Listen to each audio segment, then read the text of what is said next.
નમસ્કાર, હું છું માર્ગી. આપની સાથે હેડલાઇન્સમાં જોઈએ કેટલાક મહત્વના સમાચાર.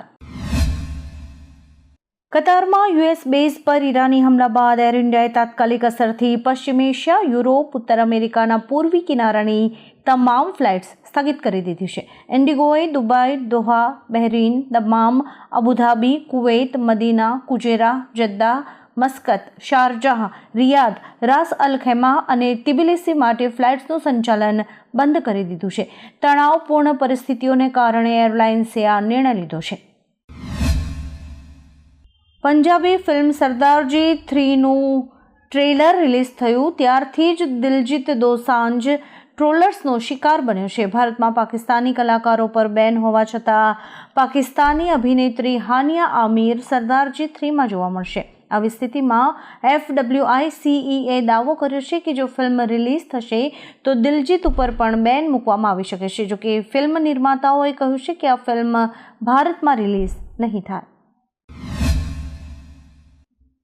પહેલગામ હુમલામાં સંડોવાયેલા 3 આતંકવાદીઓમાંથી એકની ઓળખ થઈ ગઈ છે. રવિવારે રાષ્ટ્રીય તપાસ એજન્સીએ 2 લોકોની ધરપકડ કરી હતી જેમણે તેમને આશ્રય આપ્યો હતો. તેમણે કહ્યું કે હુમલો કરનારા 3 આતંકવાદીઓમાંથી એકનું નામ સુલેમાન શાહ છે, જ્યારે કે અન્ય 2 પાકિસ્તાની આતંકવાદીઓના નામ હજુ સુધી જાહેર નથી કરાયા. દેશમાં ચોમાસાએ ધમાકેદાર એન્ટ્રી કરી છે. ઉત્તર પ્રદેશમાં જૂન મહિનામાં વરસાદનો 50 વર્ષનો રેકોર્ડ તૂટ્યો છે. સામાન્ય કરતાં 25% વધુ વરસાદ નોંધાયો છે. બીજી તરફ ઉત્તરાખંડમાં ચોમાસાની સાથે જ કુદરતી આફતો શરૂ થઈ ગઈ છે. યમનોત્રી અને બદ્રીનાથ માર્ગ પર ભૂસ્ખલન થતાં 3 લોકોના મોત થયા છે અને યમનોત્રી યાત્રા રોકવામાં આવી છે. કેદારનાથ માર્ગ ઉપર પણ દુકાનોમાં પાણી ઘૂસી જતા નુકસાન થયું છે. આજે નેધરલેન્ડના ધ હેગ શહેરમાં નાટો સમિટ શરૂ થઈ રહી છે.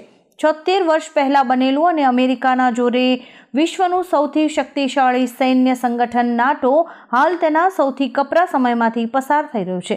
અમેરિકી રાષ્ટ્રપતિ ડોનાલ્ડ ટ્રમ્પ ઘણીવાર નાટો પ્રત્યે નારાજગી વ્યક્ત કરી ચૂક્યા છે. યુદ્ધ અને અસ્થિર વૈશ્વિક અર્થતંત્ર વચ્ચે યોજાઈ રહેલી આ બેઠકને નાટોના ઇતિહાસની સૌથી મહત્વપૂર્ણ બેઠક ગણવામાં આવી રહી છે. ઈરાન અને ઇઝરાયલ વચ્ચેના સંઘર્ષ દરમિયાન ઓપરેશન સિંધુ હેઠળ 604 ભારતીય નાગરિકોને ઇઝરાયલમાંથી સુરક્ષિત બહાર કઢાયા છે. 160 ભારતીય નાગરિકોનો પહેલો જથ્થો આજે નવી દિલ્હી પહોંચશે. જોકે ઈરાની હુમલાઓને કારણે હવાઈ ક્ષેત્ર બંધ થતાં એક ફ્લાઇટ કુવૈત ડાયવર્ટ કરાઈ હતી. અત્યાર સુધીમાં કુલ 2003 ભારતીય નાગરિકોને સ્વદેશ પરત લવાયા છે. હવામાન વિભાગે આજે સુરતમાં રેડ એલર્ટ જાહેર કર્યું છે. તેવામાં ગુજરાત સરકારના માર્ગ અને મકાન વિભાગ દ્વારા સુરતના 62 રસ્તાઓ બંધ હોવાની માહિતી અપાઈ છે. વરસાદને કારણે પંચાયત હસ્તકના કુલ 62 રસ્તાઓ વાહન વ્યવહાર માટે બંધ કરી દેવાયા છે. સુરત વરસાદના કારણે સૌથી વધુ પ્રભાવિત થયું છે. સુરતમાં 13 ઇંચ વરસાદ ખાબક્યો છે. શહેરમાં જળબંબાકાર જેવી સ્થિતિ સર્જાઈ છે અને અનેક વિસ્તારો પાણીમાં ગરકાવ થયા છે. દર વર્ષની જેમ આ વર્ષે પણ મુંબઈમાં મેઘરાજા ધમાકેદાર વરસવાના મૂડમાં છે. આ દરમિયાન મુંબઈમાં ભારે વરસાદની આગાહી કરાઈ છે. મુંબઈનું તંત્ર એલર્ટ છે. 28મી જૂન સુધી સતત 5 દિવસ એલર્ટ જાહેર કરાયું છે. આ સાથે જ દરિયામાં હાઈ ટાઇડની ચેતવણી છે, જેમાં દરિયામાં 4.5 મીટર ઊંચા મોજા ઉછળી શકે છે. બૃહદ મુંબઈ નગરપાલિકા દ્વારા એલર્ટ જાહેર કરાયું છે અને લોકોને મુંબઈમાં દરિયાકાંઠે ન જવાની અપીલ કરાઈ છે. ઈરાન અને ઇઝરાયલ વચ્ચે ચાલી રહેલા યુદ્ધના કારણે અમદાવાદ એરપોર્ટે કેટલીક ફ્લાઇટ્સ રદ કરી છે. એર ઇન્ડિયાએ ઉત્તર અમેરિકા અને યુરોપથી આવતી તમામ ફ્લાઇટ્સ તાત્કાલિક અસરથી બંધ કરી છે. ઉત્તર અમેરિકાથી ભારત જતી એર ઇન્ડિયાની ફ્લાઇટ્સ પરત આવી રહી છે. ફ્લાઇટમાં મુસાફરી કરતા પહેલા અમદાવાદ એરપોર્ટ દ્વારા વેબસાઇટ પર પોતાની ફ્લાઇટ અંગે અપડેટ ચકાસી લેવા જણાવાયું છે. ઈરાને ફરી ઇઝરાયલ પર હુમલો કર્યો છે. ઇઝરાયેલી સેનાએ ઈરાન તરફથી નવી બેલિસ્ટિક મિસાઇલ લોન્ચ કર્યાની જાણકારી આપી છે. ઉત્તર ઇઝરાયલમાં સાયરન વાગી રહ્યા છે. નાગરિકોને બોમ્બ શેલ્ટરમાં જ રહેવાનું કહેવાયું છે. ઇઝરાયેલી સરકારે સેનાને છૂટ આપતા ઇઝરાયેલી સંરક્ષણ પ્રધાને કહ્યું કે મેં સેનાને ઈરાનના યુદ્ધ વિરામ ઉલ્લંઘનનો કડક જવાબ આપવાનો આદેશ આપ્યો છે.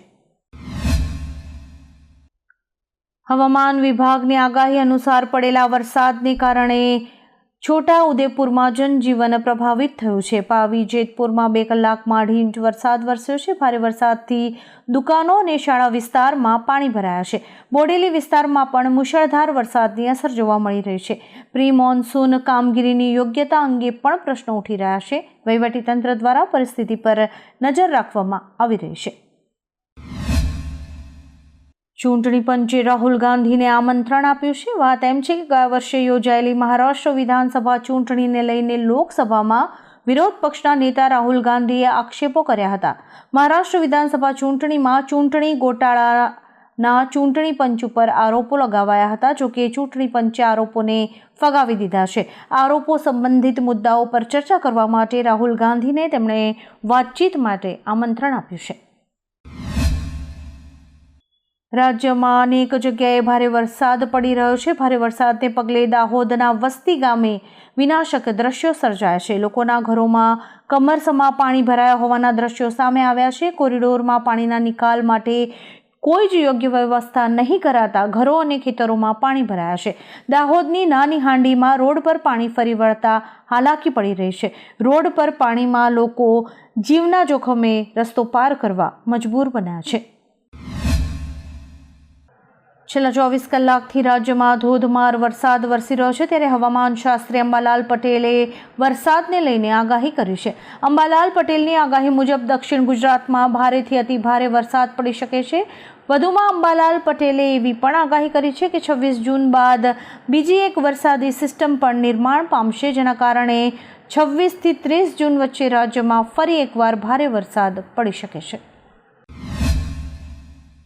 હવામાન વિભાગની આગાહી અનુસાર સુરત જિલ્લાના સાનિયા હેમાડ ગામે ભારે વરસાદ પડ્યો હતો. ભારે વરસાદને કારણે હેમાડ ગામમાં પૂર જેવી સ્થિતિ સર્જાઈ છે. ઉલ્લેખનીય છે કે શહેરમાં એક મંદિર ભારે વરસાદને કારણે પૂરના પાણીમાં ડૂબી ગયું છે. 24 જૂનની સવારે 4 વાગ્યાથી 6 વાગ્યા સુધીમાં સુરતમાં વધુ 4 ઇંચ વરસાદ ખાબક્યો હતો. 6 વાગ્યાથી 8 વાગ્યા સુધીમાં 1 ઇંચ વરસાદ નોંધાયો છે. ગુજરાતમાં આજે સવારથી જ મેઘરાજાએ જબરજસ્ત બેટિંગ શરૂ કરી દીધી છે. ત્યારે વડોદરા અને આસપાસના વિસ્તારોમાં ભારે વરસાદને કારણે નદીઓ 2 કાંઠે વહી રહી છે, જેના પગલે વડોદરાના ડભોઈ તાલુકાના 2 ગામો સંપર્ક વિહોણા બન્યા છે. આજગોલ તેમજ અરણિયા સંપર્ક વિહોણા બન્યા છે. ઉપરવાસમાં ભારે વરસાદથી હેરણ નદીમાં પાણીની આવક વધી છે. ભિલોડિયા અને અરણિયા ગામ વચ્ચેનો સંપર્ક પણ તૂટી ગયો છે. ઇઝરાયેલ અને ઈરાન દ્વારા એકબીજા પર યુદ્ધ વિરામ ભંગનો આરોપ લગાવ્યા બાદ યુએસ રાષ્ટ્રપતિ ડોનાલ્ડ ટ્રમ્પે એક મોટું નિવેદન આપ્યું છે. ટ્રમ્પે કહ્યું કે હું ઇઝરાયેલ અને ઈરાન બંનેથી નાખુશ છું. બંને દેશોએ યુદ્ધ વિરામનું ઉલ્લંઘન કર્યું છે. યુદ્ધ વિરામ પછી ઇઝરાયેલનો હુમલો યોગ્ય નથી. મને ઇઝરાયેલનો હુમલો નથી ગમ્યો. પાટણના રાધનપુરના મશાલી રોડ પર વિદેશી બનાવટનો ભારતીય દારૂ અને બિયરનું ખુલ્લે આમ વેચાણ થતું હોવાનો વિડીયો વાયરલ થઈ રહ્યો છે. વિડીયોમાં એવું દેખાય છે કે બરફની પેટીમાં બિયરના ટીન રાખેલા છે અને બરફની પેટી પાસે બેઠેલો શખ્સ ખુલ્લે આમ દારૂ અને બિયરનું વેચાણ કરે છે. આ વિડીયો વાયરલ થતાં પાટણ પોલીસની કામગીરી ઉપર સવાલ ઊભા થયા છે. ઉલ્લેખનીય છે કે અગાઉ પણ પાટણ પોલીસે ₹4.30 લાખની કિંમતનો દારૂનો જથ્થો જપ્ત કર્યો હતો. આમ છતાં પણ બેરોકટોક ખુલ્લેઆમ દારૂ અને બિયરનું વેચાણ થઈ રહ્યું છે. રાજ્યમાં એક તરફ ચોમાસું ચાલી રહ્યું છે. આજે પણ વડોદરા સહિત અનેક વિસ્તારોમાં ભારે વરસાદી માહોલ જામ્યો છે. એવામાં વરસાદની સાથે સાથે રોગચાળાએ વડોદરા શહેરની ચિંતા વધારી છે. રોગચાળો વકર્યો હોવાથી 24 કલાકમાં તાવના 571 કેસ, ઝાડા ઉલટીના 51, શંકાસ્પદ ડેન્ગ્યુના 128 કેસ, મેલેરિયાના શંકાસ્પદ 1139 કેસ અને ટાઇફોઇડના 41 કેસીસ નોંધાયા છે. મહીસાગર જિલ્લાના ગ્રામ્ય અને શહેરી વિસ્તારોમાં ભારે વરસાદ વરસી રહ્યો છે. ખાનપુર તાલુકાના બાકોર, લીમડિયા, બાબલિયા, બોરવાઈ સહિતના વિસ્તારોમાં વરસાદ પડી રહ્યો છે. સંતરામપુર, કડાણા, લુણાવાડા અને બાલાસિનોર તાલુકામાં પણ વરસાદ પડ્યો હતો. જિલ્લામાં વરસાદને લઈને ખેડૂતોમાં ખુશીનો માહોલ છે. હવામાન વિભાગે રાજ્યના દાહોદ, પંચમહાલ, વડોદરા, ભરૂચ, છોટાઉદેપુર, નર્મદા, આણંદ, ખેડા, મહીસાગર, અરવલ્લી અને સાબરકાંઠા જિલ્લામાં ભારેથી અતિભારે વરસાદને લઈને રેડ એલર્ટ જારી કર્યું છે, જ્યારે કે પાટણ, મહેસાણા, સુરત, તાપી, ડાંગ, નવસારી, વલસાડ, દમણ, ભાવનગર, અમદાવાદ, ગાંધીનગર, બોટાદ, અમરેલી, ગીર સોમનાથ, જૂનાગઢ, દીવ, પોરબંદર અને સુરેન્દ્રનગરમાં ઓરેન્જ એલર્ટ અપાયું છે. રાજ્યમાં પડી રહેલા ભારે વરસાદે તબાહી મચાવી છે. રાજ્ય સરકારના પ્રવક્તા પ્રધાને માહિતી આપી છે કે રાજ્યમાં અત્યાર સુધીમાં સિઝનનો 21% વરસાદ વરસ્યો છે. આ ઉપરાંત ચોમાસામાં ચાલુ સિઝનમાં 32 વ્યક્તિઓના મોત થયા છે. રાજ્યના દરેક તાલુકામાં વરસાદ વરસ્યો છે. ઉલ્લેખનીય છે કે ચોમાસાનું આ વખતે સમયસર આગમન થયું છે અને રાજ્યમાં સાર્વત્રિક મેઘમહેર જોવા મળી રહી છે.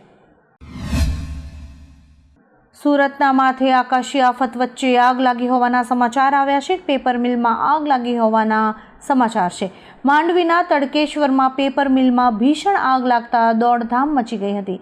આગને પગલે ફાયર વિભાગની ટીમ ઘટના સ્થળે પહોંચી હતી અને આગ પર કાબૂ મેળવવાનો પ્રયાસ કરી રહી છે. આગનું કારણ જો કે અકબંધ છે, પરંતુ રાહતની વાત એ છે કે જાનહાનિના કોઈ જ સમાચાર નથી. આવા જ કેટલાક રસપ્રદ સમાચારો નિહાળવા માટે અમારી યુટ્યુબ ચેનલને લાઇક, શેર અને સબસ્ક્રાઇબ કરો અને જોતા રહો હેડલાઇન્સ.